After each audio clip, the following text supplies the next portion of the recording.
요즘 지난주에도 혹시 무슨 말씀 나누었는지 생각나시나요? 기적. 예. 목사님 왜 이렇게 요즘 기적 얘기를 하시나? 제 마음에 우리 성도님들 기적 좀 경험했으면 좋겠다. 아무도 안 하시면 제가 한 10번 하렵니다. 우리 성도님들이 좀 하나님의 기적을 경험했으면 좋겠다. 하나님의 기적을 경험했으면 좋겠다. 하나님의 기적을 경험했으면 좋겠다. 좀 힘든 시대를 사는데 여러 모양으로 건강으로 물질로 세상을 살아가는 고단한 일들 때문에 좀 지치고 상한 우리 성도님들이 있는데, 하나님, 성경에 보니까 하나님의 역사가 분명히 있는데 그런 기적들을 우리 교회에도 좀 베풀어 주시고 우리 성도님들에게도 좀 베풀어 주셨으면 정말 좋겠습니다 하는 마음이 있어서 어떻게 기적의 주인공이 될 수 있는가를 지난주에 이어서 살펴보고, 또 다음 주도 하나님 주시는 마음으로 그런 말씀을 좀 준비할까 싶습니다. 우리 인생에 초청하지 않은 불청객 절망이 때로 찾아올 때가 있습니다. 우리 인생에 절망을 느끼는 대부분의 경우는 어떤 경우인가? 어려움이 연거푸 우리 인생을 찾아올 때가 있습니다. 이런 경우가 있죠. 가난의 문제 때문에 힘들어하다가 그 가난을 잘 견디면서 좀 나아지려나 싶은 순간에 병이 듭니다. 몸이 아픕니다. 실패가 있어서 이 실패를 이를 악물고 잘 견뎌내면서 또 좀 이겨내고 있는데 또 사람과의 문제가 생겨서 그것 때문에 또 밤잠을 못 자는 경우도 있습니다. 한 가지 일 때문에 염려하고 근심해서 편안한 이 밤을 못 보내고 뒤척뒤척 하는데 또 다른 염려거리가 더 깊은 고민의 자리로 우리를 끌고 갈 때가 있습니다. 이런 삶의 이중고, 삼중고가 우리를 더욱더 절망스럽게 만드는 경우들이 있습니다. 오늘 본문에 한 여인의 얘기가 나옵니다. 이 여인의 얘기가 연거푸 고난을 만나서 절망할 수밖에 없는 상황 가운데 처해 있는 한 이야기를 함께 나누려고 합니다. 한 여인이 있었습니다. 어느 날 갑자기 이 여인의 남편이 죽게 되어집니다. 요즘도 그렇지만 성경에 이 당시는 특별히 더 큰 어려움이 있었겠죠. 여인은 졸지에 홀로 남겨진 채, 그리고 자기가 온전히 책임져야 되는 두 아들을 데리고 홀로 가정의 생계를 열심히 꾸려가야 되는 상황 가운데 있었습니다. 여인에게는 사랑하는 남편을 잃어버린 충격과 아픔도 너무너무 견디기 힘든 것이었지만, 두 아들을 데리고 이제는 내가 살아가야 한다고 하는 현실의 무게가 이 여인을 더 힘들게 했을 것임이 분명합니다. 이 여인은 우선 살기 위해서, 내가 있는 것이 없으니까 살기 위해서 아는 사람에게 돈을 꿉니다. 그리고 조금 더 빚을 내기 시작합니다. 그리고 그 돈으로 하루하루를 연명해 갑니다. 그러던 어느 날 돈을 빌려준 채주가 아주 가혹한 통보를 이 여인에게 해옵니다. 이런 얘기입니다. 빚을 갚지 못하면 두 아들을 우리 집에 종으로 데려가겠다는 통보를 해오는 것입니다. 이렇게 가혹할 수가 있나 싶지만 성경에 다 설명은 못하지만 하는 이런 과정이 생략되었을 것 같습니다. 이런 과정이 있었을 것입니다. 몇 차례 빌려준 돈을 언제까지 갚아달라 요청이 있었겠죠. 그러나 이 여인은 할 수 있는 최선을 다했지만 갚을 수 없을 것입니다. 그러니 돈을 빌려준 사람이 또 집까지 찾아오는 일도 몇 번이 반복되었을 것입니다. 그러니 못 갚아줍니다. 그러니 또 할 수 없이 돈을 빌려준 사람 입장에서는 마음은 내키지는 않지만 협박도 했을 것입니다. 그래도 돈을 갚지 못합니다. 이 돈을 빌려준 채주가 이 사람에게는 돈을 더 이상 돌려받을 이 길이 없겠구나 라는 사실을 알게 되어지자 이 최후 통보를 하는 것입니다. 당신에게 두 아들이 있죠. 그 두 아들을 우리 집에 종으로 데려가겠습니다. 언제까지 꼭 돈을 갚아주세요. 이런 최후 통보를 해왔을 것입니다. 이 여인의 상황이 너무너무 절망스러운 상황 가운데 처해져 있다고 성경은 우리에게 말씀합니다. 그런데 오늘 성경 말씀을 가만히 읽어보면 벼랑 끝에 서 있는 이 여인의 삶에 한 줄기 새로운 희망의 빛이 찾아왔다고 성경은 말씀하고 있습니다. 이 여인이 도저히 갚을 수 없었던 빚, 채무를 청산하는 어느 순간이 이 여인의 삶에 찾아오게 되었다고 말씀합니다. 채무를 다 청산했을 뿐만 아니라 어려운 경제 사정이 넉넉하고 여유로운 상황으로 바뀌어지게 되었다고 성경은 말씀합니다.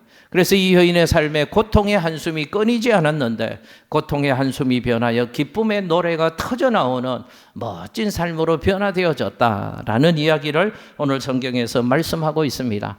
우리 이 여인의 삶의 얘기를 좀 나눠보면서 어떻게 이 여인의 삶이 이렇게 변화될 수 있었을까?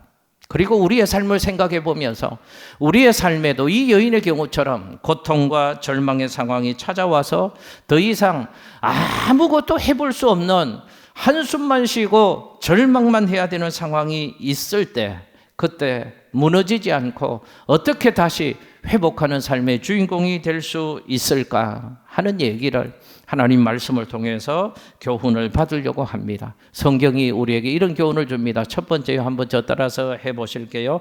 나에게 있는 것을 기억하라. 할렐루야. 여러분 화면에 열왕기하 4장 1절 말씀 함께 읽습니다. 선지자의 제자들의 아내 중에 한 여인이 엘리사에게 부르짖어 이르되 당신의 종 나의 남편이 이미 죽었는데 당신의 종이 여호와를 경외한 줄은 당신이 아시는 바니이다. 이제 빚진 사람이 와서 나의 두 아이를 데려가 그의 종을 삼고자 하나이다 하니. 아멘. 자, 이 여인이 이런 안타까운 상황에서 살기 위해서 한 사람을 찾아갔다고 성경은 말씀합니다. 그 사람이 엘리사였습니다. 자기 남편의 영적인 스승이었던 하나님의 사람 엘리사를 찾아가서 요청을 했습니다. 아마 이렇게 얘기했겠죠. 선생님, 내가 지금 죽을 상황이 있습니다. 제발 나 좀 도와주십시오. 다른 사람에게는 자존심 상해서 이 얘기를 못하고 부끄러워서 이 얘기를 못 깨놓겠는데 지금 죽을 상황입니다. 선생님, 나 좀 도와주십시오. 그때 엘리사가 이런 얘기를 합니다. 내가 너를 위하여 어떻게 해주면 좋겠느냐. 그리고 하는 말에 우리는 주목해야 됩니다. 하나님이 어떻게 회복시키시고 역사하시는가 그 출발을 잘 보십시오. 여러분 잘 보십시오. 내가 너를 위하여 어떻게 도와줄까? 이렇게 말했다면 얼마가 필요하냐? 너 도대체 얼마가 있으면 이 문제가 이렇게 도움을 줄 수 있는 방법을 제시해야 될 것 같은데 엘리사가 내가 너를 어떻게 도와주랴 얘기하고 나서 무슨 얘기를 이 여인에게 하는가 하면 너에게 지금 남겨져 있는 것이 무엇이냐라고 묻습니다. 그러니까 이 여인의 대답이 기름 한 병 외에는 아무것도 없습니다 라는 대답을 합니다. 여러분 제가 한번 여쭤보겠습니다. 이 여인의 지금 대답 중에서 기름 한 병이 있다는 것을 강조하려는 겁니까? 아무것도 없는 자기 신세를 나타내려고 하는 겁니까?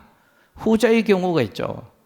아무것도 없습니다. 나는 기름 한 병밖에 없습니다. 기름 한 병을 강조하는 게 아니고 아무것도 없다는 사실을 엘리사 선생님에게 얘기하고 있는 것입니다. 여러분 이 여인은 지금 자기의 상황을 어떻게 해석하고 인식하고 있는가? 아무것도 없는 상황이다. 기름 한 병밖에 없는 상황이다 라고 얘기를 했습니다. 그러나 쭉 이어지는 하나님의 역사 가운데 이 여인의 삶이 회복되어지는 이야기를 보면 이 여인이 모르고 있는 게 하나 있습니다. 지금 자신에게 남아있는 것, 있는 듯 없는 듯 자신에게 남아있는 것, 아무짝에도 도움이 되지 않고 내 삶의 문제를 해결해 줄 수 있는 것은 이것 아니다 싶은 그 한 가지가 축복의 씨앗이 될 수 있다는 사실을 이 여인은 모르고 있다는 것을 성경은 우리에게 말씀합니다. 그래서 이 여인은 탄식하듯이 말하는 것이죠. 아무것도 나는 없습니다. 기껏해야 기름 한 병밖에 없습니다 라고 이 여인은 그 엘리사 선생님의 질문에 대답을 했다는 겁니다. 그러나 이 엘리사가 왜 물었을까요? 지금 너에게 있는 것이 아니 도와주려면 하나님이 돈을 기적적인 방법으로 돈을 탁 주셔서 헤쳐나가게 하시든지 왜 이 여인에게 뭐가 있는가를 물으시는 겁니다. 하나님이 어떻게 역사해 주시는가를 엘리사는 알았습니다. 그래서 엘리사는 묻는 겁니다. 너에게 지금 남아있는 것이 무엇이고 그리고 그것을 내게로 가져오라고 엘리사가 말씀하는 것입니다. 여러분 잘 보십시오. 이 성경께서 하나님께서 이제 역사해 주셔서 하나님의 기적의 방법으로 이 여인의 삶이 회복이 되어지는데 기적의 씨앗으로, 회복의 씨앗으로 하나님이 사용하시는 것이 있다 하는 것을 우리는 먼저 생각해 봐야 합니다. 하나님의 역사가 무엇으로부터 시작되어져서 이 여인의 삶이 회복하게 만들어 주시는가 하면, 이 여인은 아무것도 없다고 얘기했지만 이것 가지고 아무런 도움이 없고 아무짝에도 쓸 수 없는 그저 요거 하나 있다고 얘기했지만, 하나님은 한 병에 남아있는 기름으로부터 하나님의 회복의 역사를 만들어 가신다는 겁니다. 이게 성경에 너무너무 중요한 교훈을 우리에게 지금 말씀하고 있습니다. 우리도 이런 게 있죠. 아무것도 없습니다. 요거 하나밖에 없습니다. 이게 내 삶의 문제를 회복시키고 해결하는데 아무런 도움도 되지 않습니다. 그렇게 여겨지는 그 작은 것, 그것 속에 하나님의 기적의 씨앗이 숨겨져 있다는 사실을 기억하시는 우리 모두가 되시기를 예수님 이름으로 축복합니다. 그 작은 것이 우리의 삶을 새롭게 만드는 시작이 될 수 있다 하는 것을 이 여인의 얘기를 통해서 우리에게 말씀하고 있습니다. 그렇다면 우리는 우리의 삶을 살 때 어떠한 상황 가운데 처해져 있다고 할지라도 절대로 그 말을 하면 안 됩니다. 나 아무것도 없어. 내게 남겨져 있는 것 하나도 없어. 다 잃어버려서 아무것도 없어서 이제는 조그만 꿈도 꿀 수 없는 상황에 있다고 포기하면 안 된다는 겁니다. 아무것도 없다고 말하지 마십시오. 내 인생 끝났다고 말하지 마십시오. 실패한 것처럼 여겨 보이고 다 잃어버린 것처럼 보이는 상황 가운데 있다고 할지라도 찾아보면 여러분의 삶에 여전히 하나님이 기적의 씨앗, 축복의 씨앗으로 남겨두신 그 무엇이 있는 줄로 믿습니다. 여러분 정말 이 여인이 얘기하는 것처럼 아무것도 없었습니까? 기름 한 병밖에 없었습니까? 아닙니다. 이 여인에게는 여전히 남겨져 있는 것, 하나님이 두신 것, 하나님이 그것 통하여 역사하시려고 그 여인에게 여전히 남겨두신 것이 많이 있었습니다. 사랑하는 두 아들이 여전히 이 여인의 품 안에 있잖아요. 이 여인의 고단한 육체를 따스히 누일 수 있는 따뜻한 집이 이 여인에게는 여전히 있었잖아요. 아무에게 찾아가서 도움을 요청할 수 없어도 자신의 남편의 영적인 스승 엘리사에게 자기의 마음을 토해놓고 기도를 요청할 수 있는 도움의 대상이 있었잖아요. 더 중요한 것은 이 여인에게 전능하신 하나님이 여전히 성령으로 함께하고 계셨잖아요. 그리고 이 여인에게는 전능하신 하나님을 신뢰하는 믿음이 이 여인에게는 여전히 있었습니다. 근데 문제는 이 여인이 지금 보지 못하는 겁니다. 내 안에 하나님이 두신 기적의 씨앗, 축복의 씨앗을 보지 못하니까 믿음의 자리로 나아가지 못하는 겁니다. 그러니 이 여인은 가난하게 있는 겁니다. 절망 가운데 있는 겁니다. 그러니 이 여인은 내게는 아무것도 없고 기름 한 병밖에는 없다고 탄식하고 있는 겁니다. 성경은 말합니다. 아니야. 네게는 여전히 하나님의 기적의 씨앗으로 남겨주신 것들이 있어. 너게 있는 기름 한 병이 네 인생을 새롭게 만들고 회복시키는 하나님의 기적의 씨앗이 될 거야. 하나님이 이 말씀을 돌려주시는 것입니다. 사랑하는 양천교회 성도 여러분, 무슨 일을 만나든 어떤 상황 가운데 있든 안 된다, 절망이다, 없다, 할 수 없다 말하지 않게 되시기를 예수님 이름으로 축복합니다. 마귀가 언제나 우리에게 속삭이는 것이 그것입니다. 안 돼. 너 그것 가지고 뭐 할 수 있냐? 아무것도 못해. 안 돼. 어쩔 수 없어. 못할 거야. 너 끝났어. 너 절망이야. 마귀는 언제나 우리를 절망하게 만드는 존재거든요. 마귀는 우리에게 하나님의 기적의 씨앗으로 두신 그 작은 기름 한 병을 보지 못하게 하고 그것이 아무것도 아니게 여기는 존재거든요. 속지 마십시오. 아무것도 없다고 말하지 말고 하나님이 두신 기적의 씨앗을 믿음의 눈을 열어 볼 수 있는 저와 여러분들 되시기를 예수님 이름으로 축복합니다. 하나님이 남겨두신 것이 있습니다. 그것으로 하나님은 얼마든지 역사를 만드실 수 있으십니다. 성경에 보면 이스라엘 백성들이 출애굽하는 이야기가 나오죠. 하나님께서 400년 종살이 하던 히브리 민족을 모세를 통해서 애굽의 바로 왕의 손아귀로부터 해방시켜 주시고 자유를 주시는 이야기가 나옵니다. 그때 하나님이 구원의 종으로 도구로 사용하셨던 사람이 모세입니다. 그런데 성경을 보면 그렇지 않습니다. 하나님이 모세를 찾아가셔서 내 400년 애굽에서 종살이하는 나의 민족을 해방시켜 줄 거야. 모세 너를 지도자로 사용할 거야. 하나님 감사합니다. 제가 앞서서 그러지 않았습니다. 모세가 뭐라고 얘기했는 줄 아십니까? 나 같은 사람이 어떻게 하냐요. 저 못합니다. 나 같은 게 어떻게 애굽의 바로 왕 그 신적인 존재 앞에 가서 못합니다. 안 믿으시니까 성경 한번 볼게요. 출애굽기 3장 11절 말씀 함께 읽습니다. 시작. 모세가 하나님께 아뢰되 내가 누구이기에 바로에게 가며 이스라엘 자손을 애굽에서 인도하여 내리까. 아멘. 무슨 얘기입니까? 못한다는 얘기입니다. 내게는 군대도 없고 못한다는 겁니다. 내가 누구인데요?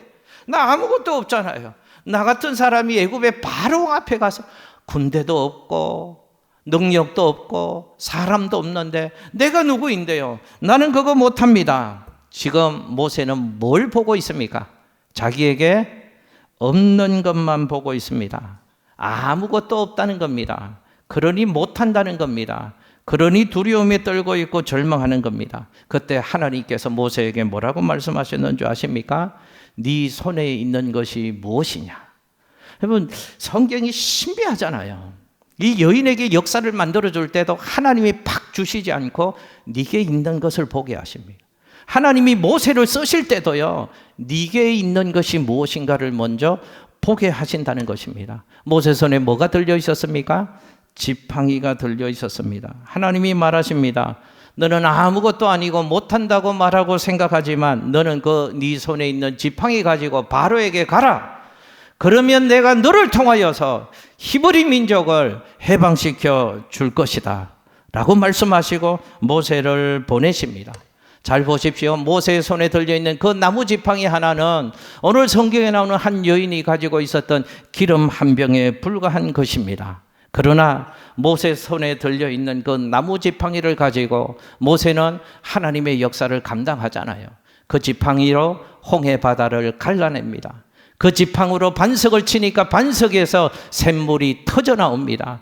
그 지팡이로 모세는 400년 종살이 하던 히브리 민족을 애굽의 바로 왕의 손아귀에서 자유와 해방의 자리로 이끌어내는 하나님의 역사를 감당했다는 겁니다. 아무것도 아닌 것 같지만 내게 남겨진 그것이 있습니다.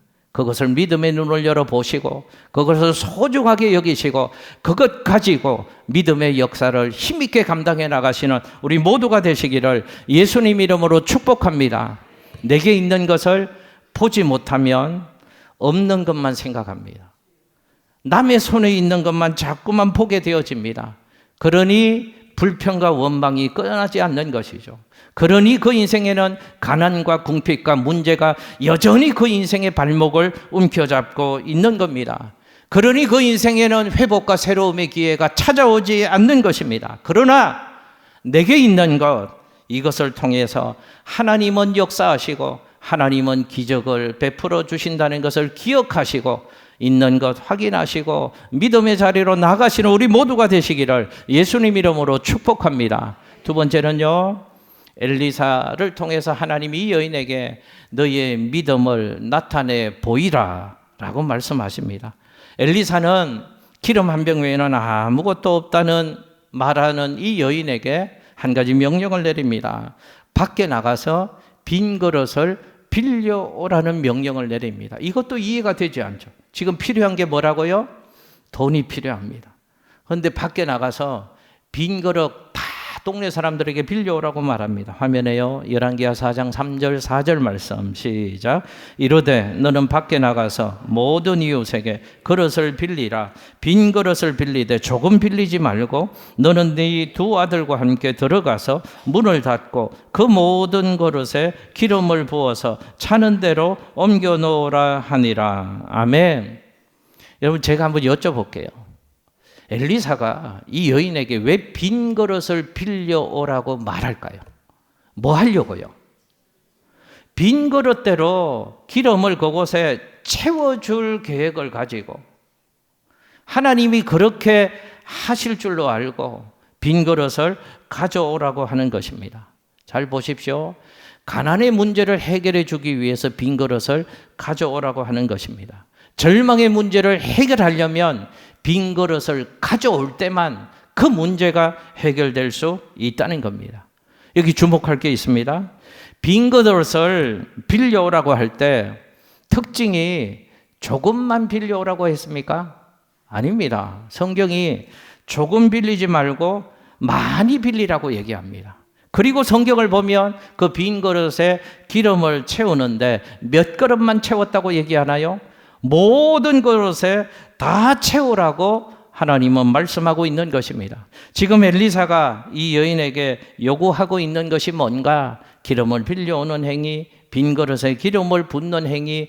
엘리사가 이 여인에게 요구하고 있는 것이 무엇인가 하면 너의 믿음을 행동으로 나타내 보이라고 요청하는 것입니다. 너의 믿음을 통해서 하나님의 역사가 나타난다는 겁니다. 결국 이 여인은 믿음대로 축복을 받았습니다. 하나님은 우리에게 믿음을 보시기를 원하시는데 어떤 믿음요? 머리로 알고 있는 믿음 말고요. 입으로만 쫑알쫑알대는 이 믿음 말고요. 행하는 믿음. 그 믿음을 통해서 오늘도 하나님의 역사는 일어나는 줄로 믿습니다. 성경은 우리에게 중요한 두 가지 사실을 말합니다. 회복과 기적의 역사는 우리가 믿음을 보일 때만 체험할 수 있다. 할렐루야. 저 따라서 해보실게요. 회복과 기적의 역사는 우리의 믿음을 보일 때만 체험할 수 있다. 또 하나 해볼게요. 하나님의 역사는 믿음대로 된다. 할렐루야. 믿음의 분량만큼 채워주신다. 이것도 하셔야 됩니다. 시작. 믿음의 분량만큼 채워주신다. 여러분, 성경 얘기 빈 그릇에 채우기 시작합니다. 그런데 이 빈 그릇에 이 기름을 붓는 게 그칠 때가 있었다고 합니다. 언제 그쳤을까요? 빈 그릇을 다 채우니까 그릇만큼 채워주시더라 그 말입니다. 중요합니다. 작은 믿음 가지면 작은 역사 경험할 수 있고 큰 믿음 가지고 하나님 앞에 나가면 하나님의 크신 역사를 경험하는 겁니다. 그래서 하나님은 네 입을 어떻게 열냐고요? 작게 열라고 얘기하지 않으셨습니다. 네 입을 크게 좀 구해라. 내가 채우리라. 그 역사가 우리 성도님들의 삶에 경험되어졌으면 좋겠습니다. 화면에요. 요한복음 11장 40절 말씀 함께 읽습니다.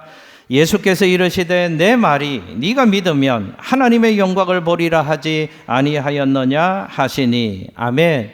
여러분, 요한복음 11장의 저 사건은 나사로가 죽었는데 살아난 기적의 사건을 말하는 이야기입니다. 근데 나사로가 죽었을 때 예수님이 죽은 나사로를 살리기 전에 나사로의 누이들이 늦게 찾아온 주님에게 막 안 좋은 얘기를 막 쏟아붓습니다.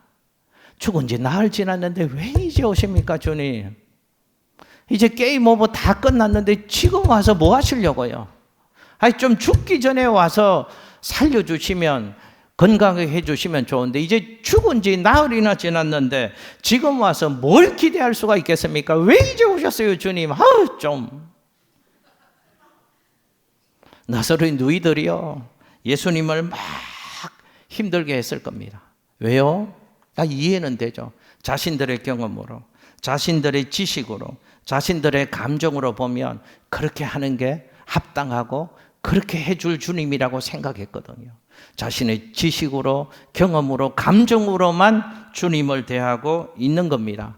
그래야만 역사가 일어난다고 나사로의 누이들은 생각했거든요. 그때 주님이 하신 말씀이 이 말씀입니다. 내가 너희에게 무엇을 말했느냐? 무슨 말 하셨다고요? 믿으면 하나님의 영광을 본다고 하지 않았느냐? 주님이 우리에게 보시기를 원하시는 것이 있습니다. 우리에게 믿음 보시기를 원하신다는 겁니다. 지식으로 하나님의 역사 만드는 게 아니고요. 신앙의 연조로 하나님의 역사를 만드는 게 아니고요.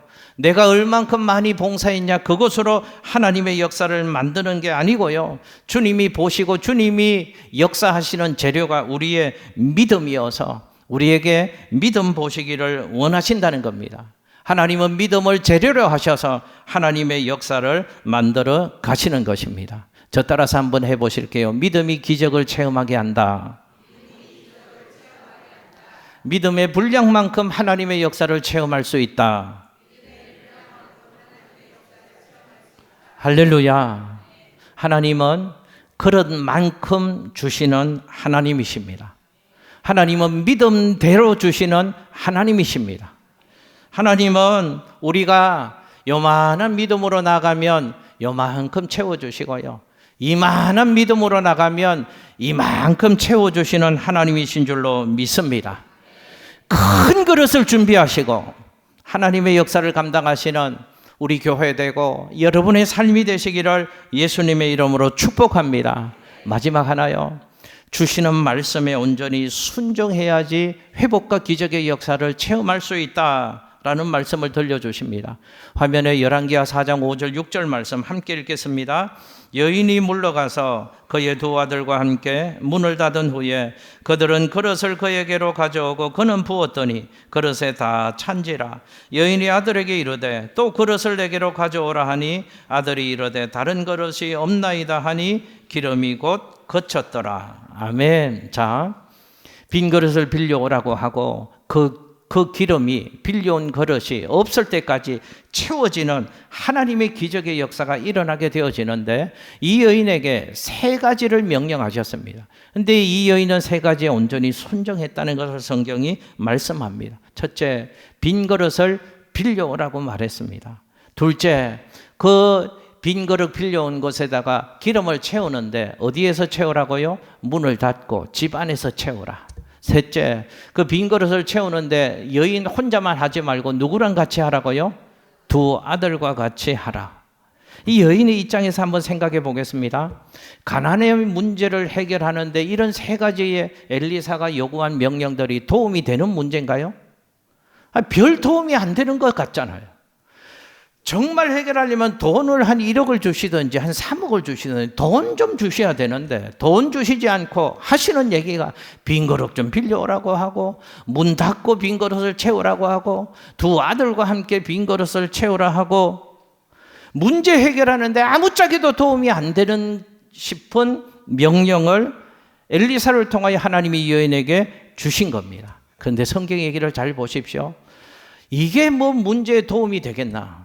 이렇게 해서 회복이 될 수 있겠나 싶은 상황이지만 하나님이 주시는 말씀에 이 여인은 그대로 순종했더니 하나님의 역사가 일어나게 되었더라. 여러분 같으면 따졌을 것이잖아요. 왜 빈 그릇 빌려오라고 하시나요? 똑똑한 사람들은 잘 따집니다. 왜 빈 그릇을 지금 빌려오라고 하시나요? 첫 번째 따졌을 거고. 왜 문 닫고 기름을 채우라고 하실 거죠? 아니, 하나님의 역사를 동네 사람들 다 좀 봐야죠. 동네 대문 앞에서 다 펼쳐놓고 채우고 또 채우고 또 채우고 하나님이 하신다 채우고 막 박수치고 이래야 될 것 아닙니까? 근데 왜 문 닫고 하시나요? 이것도 이해되지 않습니다. 셋째, 아들들과 함께 채우라고 하시잖아요.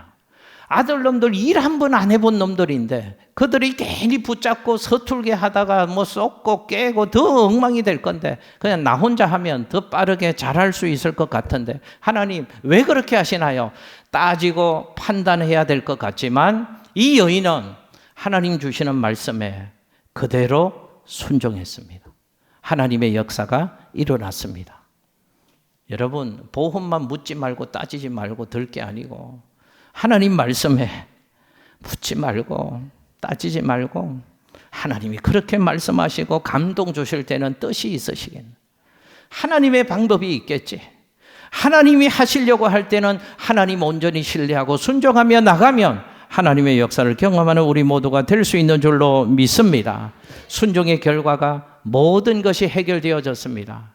이 여인의 가정, 이 두 아들과 함께 먹고 살 수 있게 되어졌고 빚도 갚게 되어졌고 남은 기름을 팔아서 이 여인과 두 아들이 잘 먹고 잘 살고 행복하게 살았더라.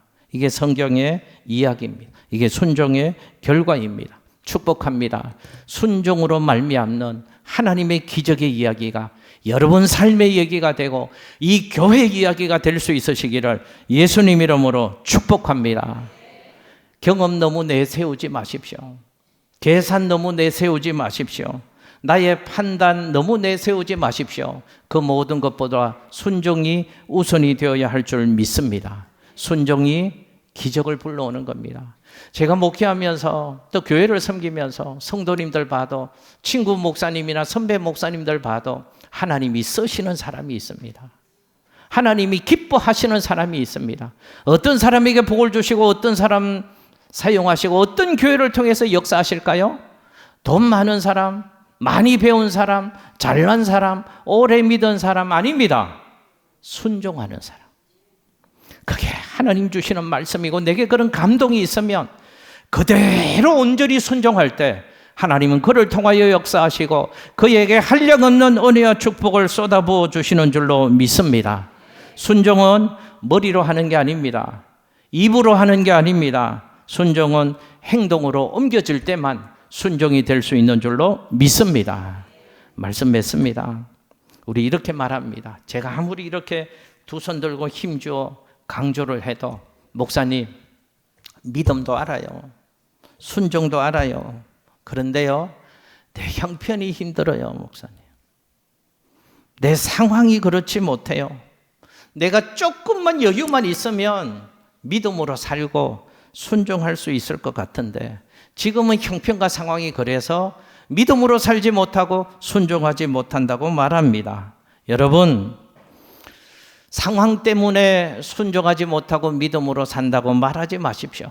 이 여인의 경우처럼 가난하기 때문에 믿음으로 살지 못하고 순종하지 못한다고 말하지 마십시오. 믿음으로 살고 순종하지 못하기 때문에 그 상황이 해결되지 않는 것입니다. 믿음으로 살고 순종하지 않기 때문에 가난의 문제가 해결되지 않는 것입니다. 인간적으로는 그 상황과 어려운 형편이 충분히 이해가 갑니다. 그러나 이 여인의 이야기를 생각하십시오. 그 상황 속에서도 그 형편 속에서도 믿음으로 순종했더니 하나님의 기적의 역사를 경험할 수 있었던 것입니다. 혹시 열심히 수고하시는 대로 여러분의 삶이 여러분 뜻대로 잘 펼쳐지지 않으셨습니까? 어려움이 있으십니까? 최선을 다하는데도 실패를 맛보는 인생의 경험을 하신 적이 있으십니까? 또 예상하지 못한 질병과 연약함이 내 인생에 찾아와서 병든 육신 때문에 지금도 예배 자리를 힘겹게 나오고 이 자리도 나오지 못해서 영상으로 예배드리는 우리 성도님들이 있습니까? 괜찮습니다. 얼마든지 회복할 수 있습니다. 하나님 주시는 말씀을 믿음으로 받고 주시는 감동에 온전히 순종하면 하나님의 역사로 회복의 주인공이 제가 되고 여러분이 될 수 있는 줄로 믿습니다. 하나님은 그런 인생에게 은혜를 주시고 새로운 삶으로 바꾸어 주시는 것입니다. 그 믿음의 역사의 이야기가 제 얘기가 되고 우리 성도님들의 이야기가 되고 우리 양천교회의 이야기가 될 수 있으시기를 예수님 이름으로 축복합니다.